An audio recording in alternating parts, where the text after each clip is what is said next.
At the end of the month, when I look into my invoice, and I realized some of the projects I was spending way more time than what I priced for. Yeah. I want to build a product that match with how people think, give them the psychological assurance so they know they're doing okay in this business. It's worth to do. Yeah. I love the way you describe it. I love the way you're targeting, the emotional labor of maintaining relationships with customers, connecting this into an accounting software platform so I don't have to duplicate invoices and records and things. Yeah, it's really hard to solve. I have to agree. So I think, right? Yeah. One thing to explore is per usage pricing. Welcome to another special episode of Pick My Brain, the podcast where I, Alan Jones, previously startup founder, then angel investor, sit down with founders and see if I can help with the challenges and problems that they face in taking their startup to the stars. You're listening to a Day1.fm show. Founders scale faster on Deal. Set up payroll for any country in minutes, hire anyone, anywhere, get visas handled fast, and get back to building. Visit deal.com/day1. That's DEEL.com/day1.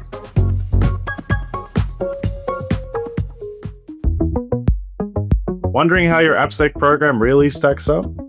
Galar Cyber's application security assessment gives you a quick 10-minute pulse check built around the 5 core principles of AppSec: inform, integrate, influence, innovate, and iterate. In just 10 minutes, you'll get a clear snapshot of your maturity across each of these principles, along with practical insights you can put to work straight away. Head to galarcyber.com.au/assess and take the assessment today. That is galarcyber.com.au/assess. Very special edition of the Pick My Brain podcast today because we are in the beautiful offices of the Quinnie Digital Hub down in Melbourne and recording episodes here. And it's very green, but it's very comfortable and rather a nice place to work. I can recommend it highly. Today, with me at Quinnie Digital Hub is the founder of Profit Plainly, Quinnie Chen. Thanks for coming on the show, Quinnie. Thank you for the invitation. How are you? It's freezing cold outside today. It is. Yeah, it was like hailing on my car when I was like driving my son to school. Yeah. Oh, no, that's not okay. That's not okay. I've come from Sydney. I do not have enough warm clothes, but I'm commuting to Melbourne. I did bring some warm clothes, but none of them fit this horrible, ugly big thing, which I did the other day at AWS for Startups Basketball up in Sydney. No. Yeah, I have a couple of fractures here to deal with next week. We'll see how we go. But anyway, that's why this is waving around in front of the camera every now and again, people. It's a giant piece of plaster. Quinnie, tell us about Profit Plainly. What problem are you solving with Profit Plainly? So Profit Plainly is the financial mental model all the solo founders is missing right now.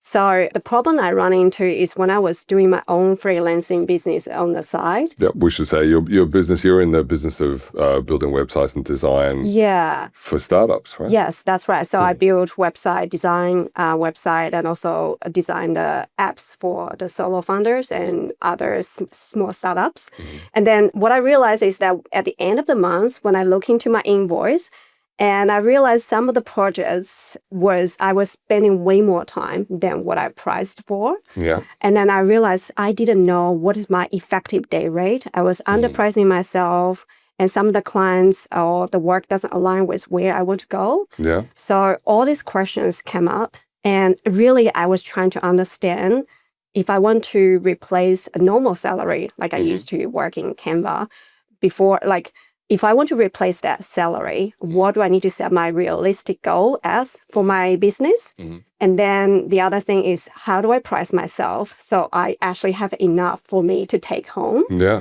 And then understanding who are my good customers, who are not, and then I can confidently make that decision to either walk away or like trying to scale or find more ideal customers. So that's why I started Profit Plainly, because I couldn't find a tool in the market that matched with how I think, what I want to know. Okay, cool. Yeah. So where is the product in its path to market? Is it in development? Is it idea stage? Is it out there in an app store or something? It's early state. Uh-huh. So I've been using it for 6 months myself because I initially built to solve my own problems. And then since then, I started to talk to a few of my friends, and they all resonate with these problems. So now I'm opening up with an early access beta user group I really want to make sure I solve the right problem for people. But I know there's definitely a problem. There's definitely a gap in the market that hasn't been filled. So when people like you try to solve this problem at the moment, what would they use instead, and why is that not helpful?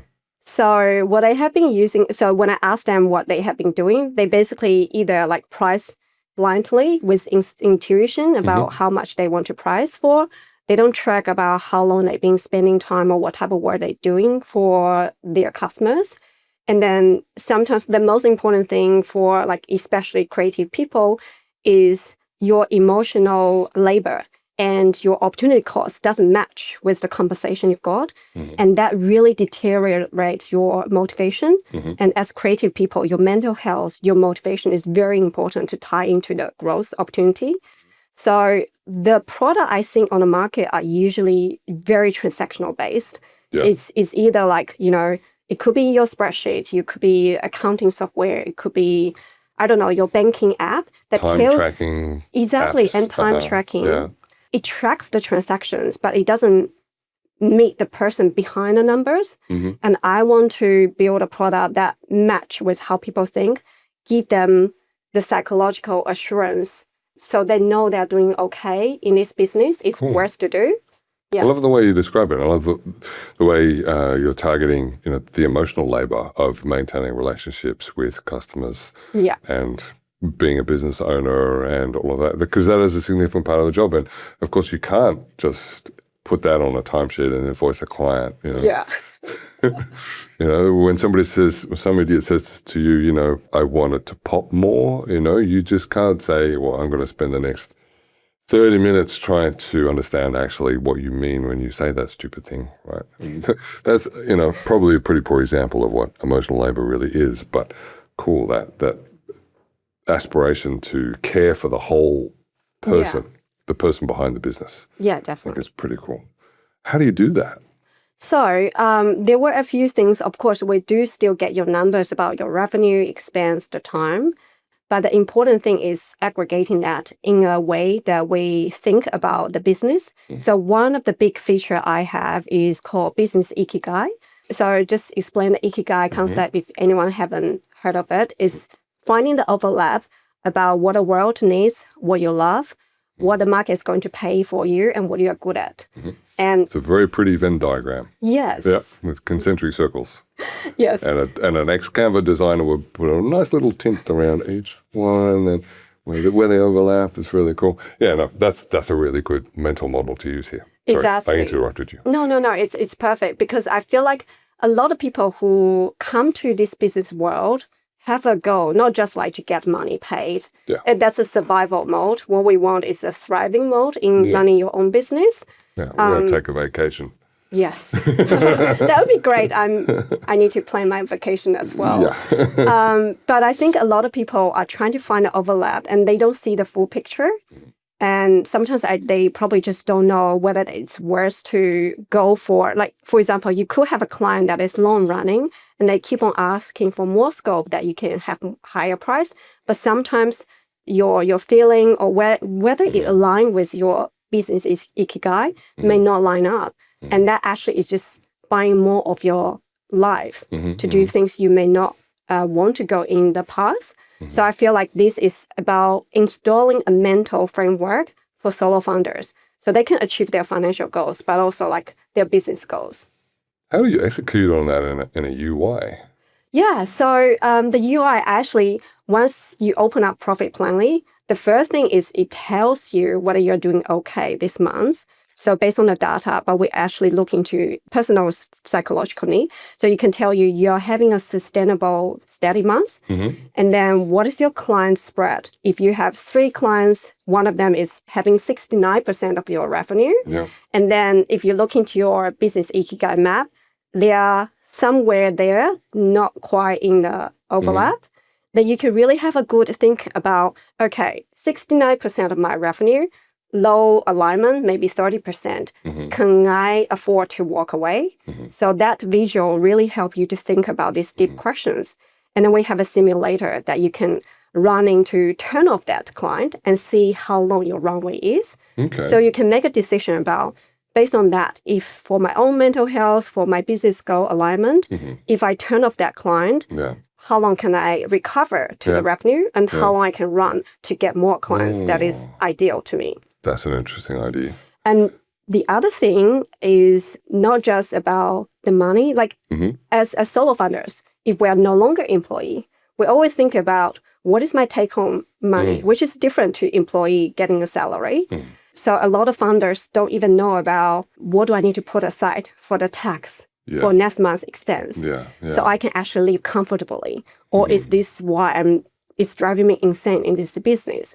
So we need to have that picture, and it will tell you visually, like a cup, to see where you are in the waterline. Are you above the minimum wage in Australia? Are you above the standard living cost in Australia? Okay. And then if you're not, what is the best action to take? So combining all this information to really answer the key question about what is my effective day rate so I can price correctly and I don't underprice myself and driving insane. What is the best customer look like to me versus the bad ones? And can I walk away from that without being panic? And then if I want to grow, like where's my ceiling? Where's my floor? How do I, like, what is my combination to simulate my growth? So yeah, that's a lot in the app. That's a lot for one founder to build. But I imagine you have, stages and phases, features you'll be rolling out over time. And I imagine it's a browser-based app. Yeah, it's a web app. Yeah, cool. What feels harder right now than you hoped it would be? Where are the friction points in the business at the moment? I'm actually thinking about who is the right customer for this product. And I think there's so many different angles I can look into. And talking to different people kind of give me different ideas. But I really need to find out what is my roadmap to find the customers. So initially, I just thought about people like me. Having a business, running a business that have no CFO, no finance team, and don't have these financial mental models. And those are the people I want to address first. But then I also heard about people say this will be really useful for side hustlers who has a salary on the side, but really want to see what is the tipping point for them to switch to full-time gig. To go full on the side gig. Yeah. Or it could be like students who are starting to do projects in the university and they never have this mental model about looking to finance. The reason that other tools couldn't do that is because they just look at transactions, not at the person. So like to me, like they're all really good ideas, but I kind of feel like a little bit hard to choose my focus. Connecting this into an accounting software platform so I don't have to duplicate invoices and records and things. Okay. So my app actually can generate very pretty invoice HTML. It wouldn't be hard to be prettier than zero. But it does connect the invoice code to zero, so you don't need to double up. Okay. Cool. So we're different products. So ideally, we want to work together. And I actually talked to accountant as my friend, who is actually one of the beta users. And this is something I want to also prepare every solo founders going to a meeting with their accountant, be prepared. Instead of like, using all the time to reconstruct what has happened with your money, we actually can go into the meeting to talk about business strategy. And that's a much better meeting for everyone. All right. Look, you've unearthed your own advice here. I'm just going to repeat what you've just told me. So one of your early closed beta customers is an accountant, and you've just described how they can help you focus on a particular sector to focus on initially, at least. There are different ways to market, GTM, go to market. And one way or another, most kinds of customers we have to pay to acquire. Even if, we just go and post on Instagram and a bunch of people come and start using our app, we've still taken the time out of operating our business to go and do that post on Instagram and build the following on Instagram so that people will click on a link and sign up for something, right? So most kinds of customers have a cost of acquisition, And then we balance that off against, well, what's the lifetime value of that customer? So how much can we charge them, how often, and then how long before they stop using us and try one of our competitors? And, most of this game is, let's make sure the cost of acquisition is much less than the lifetime value, right?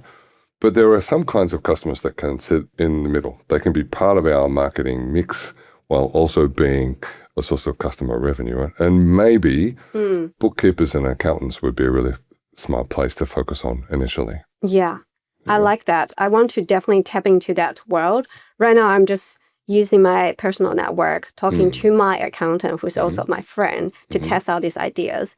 And I have done some pull tests on Facebook, and I realized bookkeepers are also the one who understand this problem better than the business owners. They didn't even know, so they kind of outsource the solution to bookkeepers and accountants. Yeah, I once had a friend who was a bookkeeper, and they would be very discreet, and they wouldn't tell me which clients they were talking about, but they were always, complaining and telling you horrific stories about some of their clients' businesses. Their books may have been in order, but the rest of the business was on fire and out of control. When we find someone like that who can be a source of customer referrals, that can be a great way to amplify our marketing spend. But when we find somebody out there in our distribution path that can be a source of revenue as well as a source of customer referral, then we may really be onto something that might kick. That means, so none of us has enough marketing budget to be able to boil the ocean, so we just can't set fire to the entire Pacific Ocean to make all of it boil. Yeah. So we might be able to get a cup of Pacific Ocean seawater and put it in a saucepan and make that boil. And so what we might do is we may find, even though we're targeting bookkeepers or targeting accountants or targeting solo accountants or solo bookkeepers initially, we may find that around that warming saucepan, other pots of water might get slightly warmer too. So this is a bit of a stretch, but if we target specifically one kind of bookkeeper or in one place or one stage in the growth of their own business, that allows us to really focus our marketing and speak just to them and make them feel like our brand stands for them. And then around them, there will be this halo of other so slightly larger bookkeeping businesses, some of the accounting firms that those bookkeepers are employed by perhaps, and then in-house, CFOs in slightly larger organizations, they all might find out about us. But if we try and reach everybody in the world, most likely outcome is we'll get nobody. Yeah. But most of us don't have a GTM that includes some entity, some customer that can be not only a source of revenue and a source of referral. That's a very promising lead to pursue. Yeah, definitely. Thank you for the tips. And we can go designers, because we have deep lived experience of that problem. But the challenge is, and I'm sure you're aware of this, you probably know lots of other people in the design space running their own side gig or full time, and you probably know most of them, their business is way out of control. And sometimes when a business is out of control, that makes it even harder to fix the problem. I am keeping the business alive right here. I just do not have another hand to go, okay, I'm going to install a new SaaS product and see if that solves my problem. Yeah. You've got to set aside the business for long enough to do that. Yeah. So sometimes there's really big resistance if we're solving a problem for businesses that are out of control, it can be really hard to get them to just adopt us, even though they can see it's a better solution to the problem. Yeah. The fact of they put down all these other parts of the business for long enough to do it, their business will be dead. Yeah. And so they go, I must try that. So it sounds like I need to find the pocket of users who might have more capacity in terms of taking action, realize that they want to do something different in their business. Yes. And then ideally, the accountant will be a great referral source and also revenue generation source that I can tap into those customers at scale.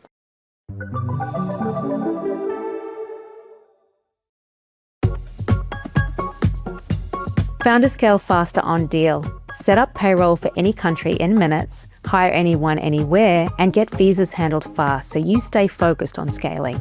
Deal takes care of onboarding, HR, IT, EOR, benefits, and compliance so your team can grow without borders. It's why more than 40,000 fast-growing companies trust Deal to move fast. Visit deal.com/day1. That's DEEL.com/day1. So do you find that customers in that target area are quite price Sensitive? sensitive? Yeah.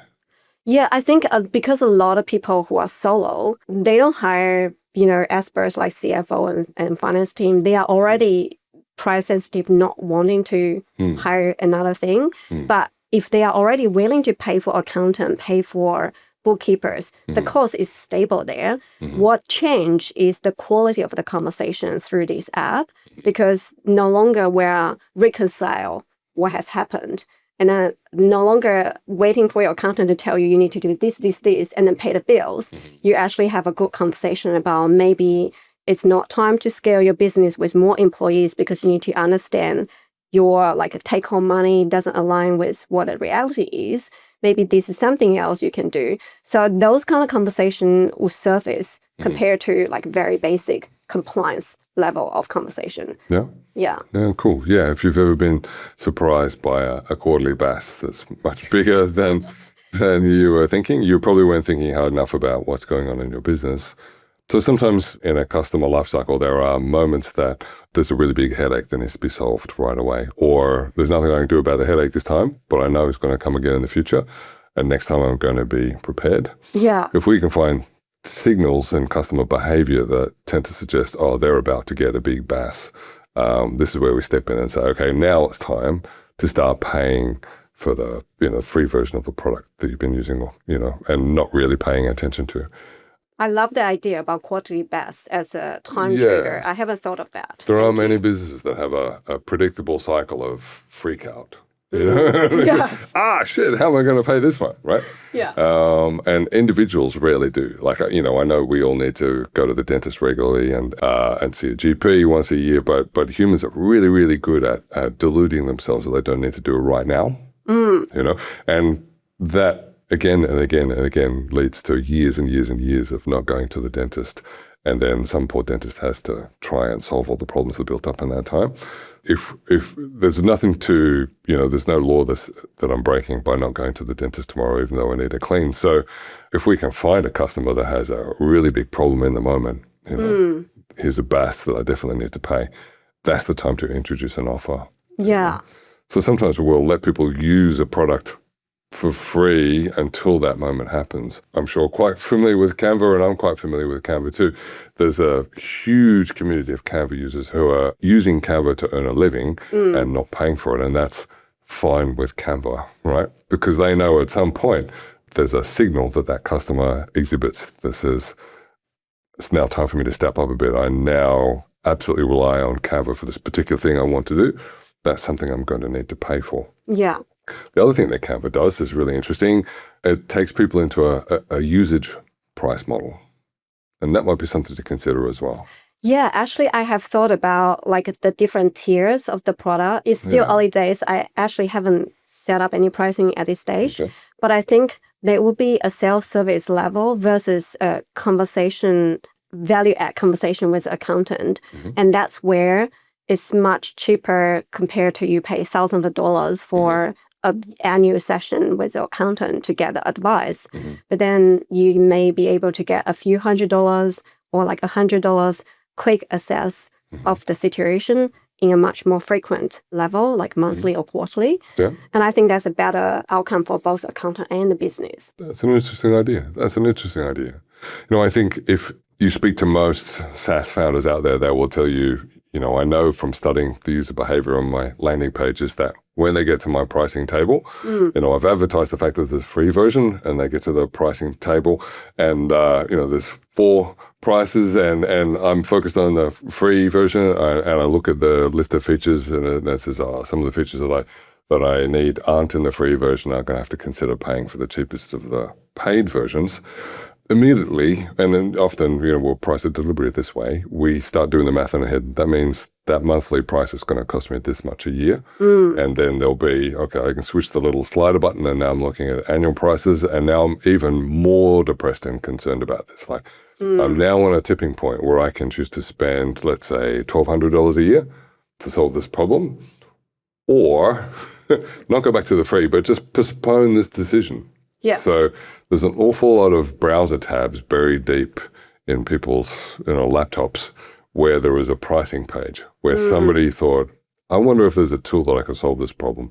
And then they've gone to Product Hunt or a friend has recommended, yeah, there is something. And then they go, oh, cool, there's a free version and maybe I'll download it. And then they go to that pricing table and they go, oh no, what I need is only in the paid version. Oh, what am I going to do? And we must remember that most of those people never move on past that point, not because they have to choose right now, but because they can postpone this decision until later. Yeah. I don't have to make an appointment to get my teeth cleaned today. I could make it in the future. Right?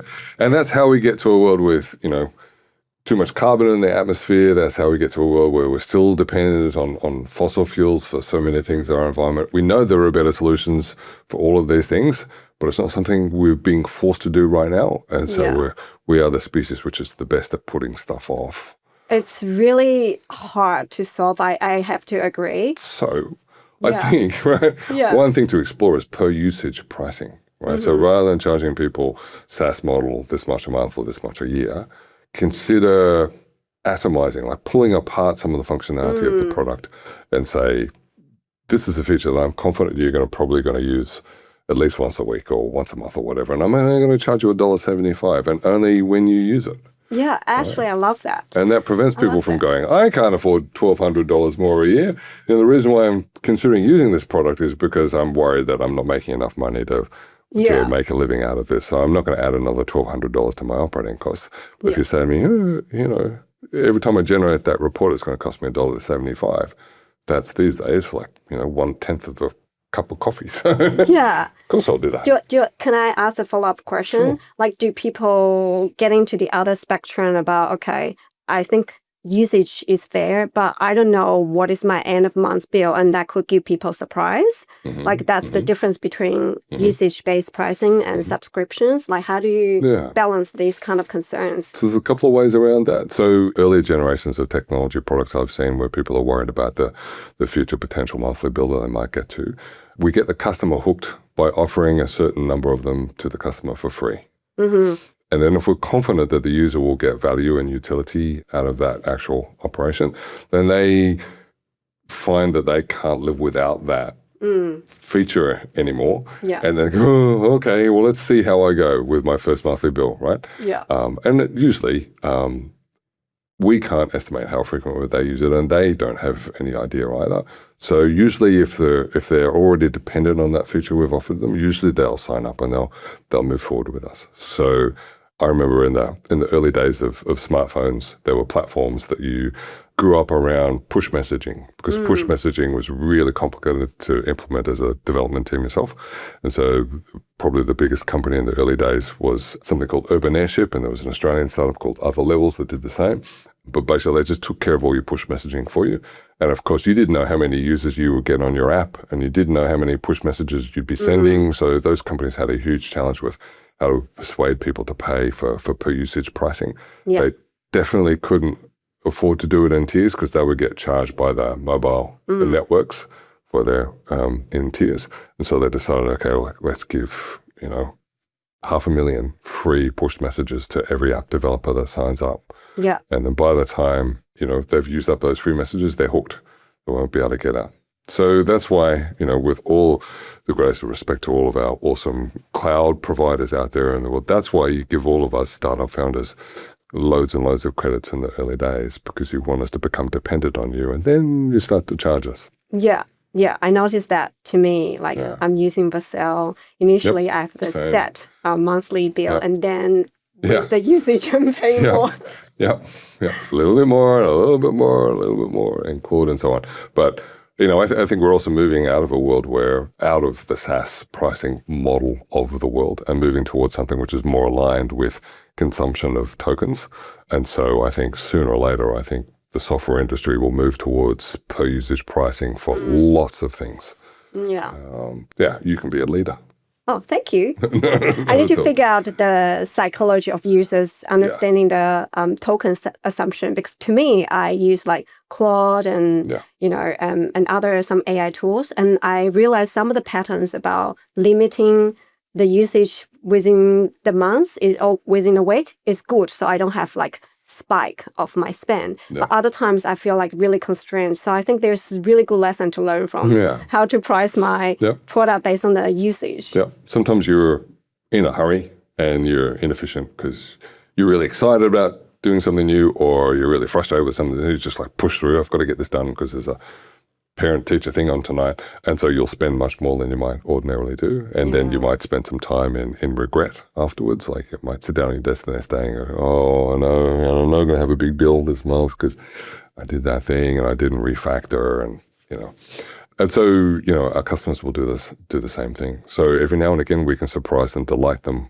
with a little gift from us. And the best thing that we can gift most of our customers that costs us the least is a little bit of free use of our product. Yeah. So it's very common for us to say to a customer of a startup, here's a referral bonus. So if you can get another one of your friends to sign up, you both get $20 free use of the product. That's very common. It works. That's why it's very common. Not many of us just go randomly, we love having you as a customer.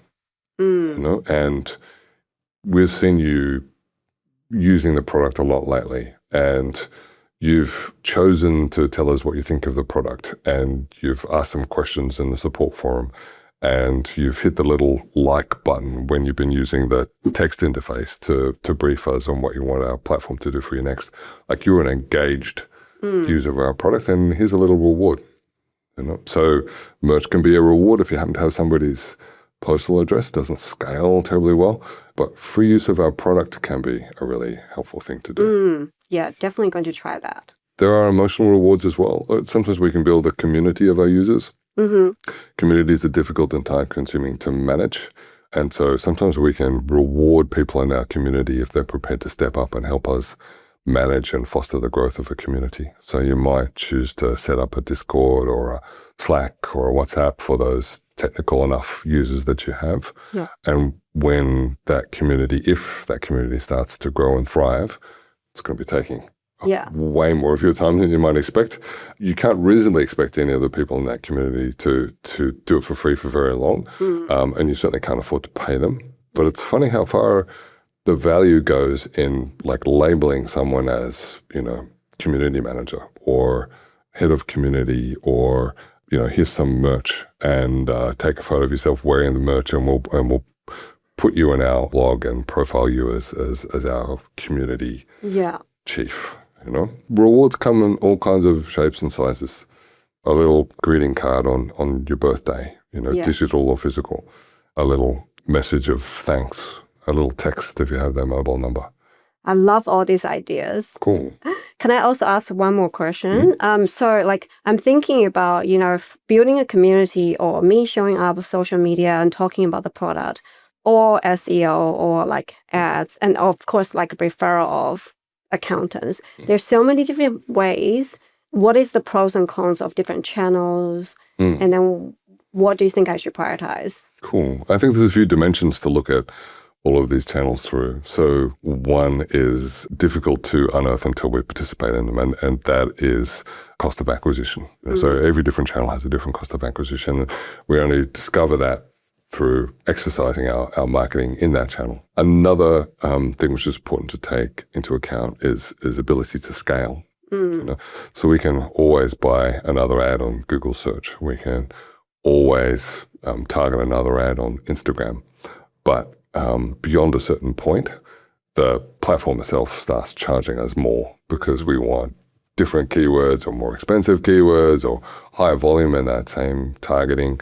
And so price starts to get up. So even though notionally I could reach 5 billion people, I just will never have the marketing budget to reach that kind of audience. So we should think too about starting to experiment with the cost of the advertising targeting we want to conduct before we're really ready to start having that funnel filled at the top, right? So it's impossible for us to tell how an advertising channel might perform until we're bidding for keywords. Yeah. And we tend to go, okay, first I'll build the product and it will be good enough for me as its first customer. And then I will create some ads, and then I will see how much those ads cost me, and then I'll derive my cost of acquisition and my revenue per customer. The problem with that approach is working in that sequential fashion. It's going to be a long time before we know whether that channel is working for us. Yeah. If we can set aside some time now, we can start experimenting with creative. We can start experimenting with messaging. We can start experimenting with call to action. We can start experimenting with offer. And then obviously we can experiment with our targeting. Now, none of those ads actually have to lead to a product that we're ready to sell, which is surprising. And we can always find more random strangers on the internet to market our products to. So it can be scary and maybe sometimes frustrating or worrying that, we're paying to market to people who, when they come to our website, are going to see a product that I'm not happy with yet. But first of all, I'm not my customer anymore. I'm a startup founder. So my expectations for the product are probably radically different to my customers. Don't really know what my customers' expectations are. So why don't I just expose them to, so that's why we do a private beta, right? Or a public beta. But how about we just take what we currently have as a private or a public beta and just see if someone will pay for it. Even if they don't, if we're leading marketing-driven users to that landing page, we're starting to test what targeting works, what creative works, right? So what problem we're surfacing, what solution, how we're describing the solution to them.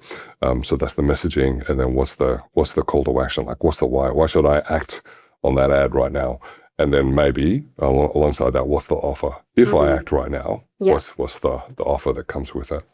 So all of that needs experimentation. We're starting with hypothesis. Yeah. Maybe we get it right the first time, but more likely we're going to have to run hundreds of combinations of those variables to find the one that works. There's no reason to wait until we think the product's ready to start experimenting with that. Yeah. Have those ads go somewhere, right? But just track those clicks, track those impressions, track those clicks, and that will allow you to see, well, this is how much it costs to target that user. This is how I have to adjust my pricing to fit. Yeah. Do you recommend a testing budget in terms of? Well, as much as we can afford, we've already talked about this, budgets can get out of control, or we can spend the budget much more quickly than we did. So it's just like your Vercel budget, mentally you've got a model and you think you know how much you should spend. And it's another hypothesis to test. If I spend this much every month, how many users might I acquire? Yeah. We all want to drive down our cost of acquisition. That happens over time. That time can start now, or it can start when we think the product is ready. I think I would rather start now, because I may discover along the way that I need to pivot the product because I'm never going to make that money back. Yeah, really good point. Cool. So I imagine on Google search, we're probably targeting very expensive keywords. Yeah.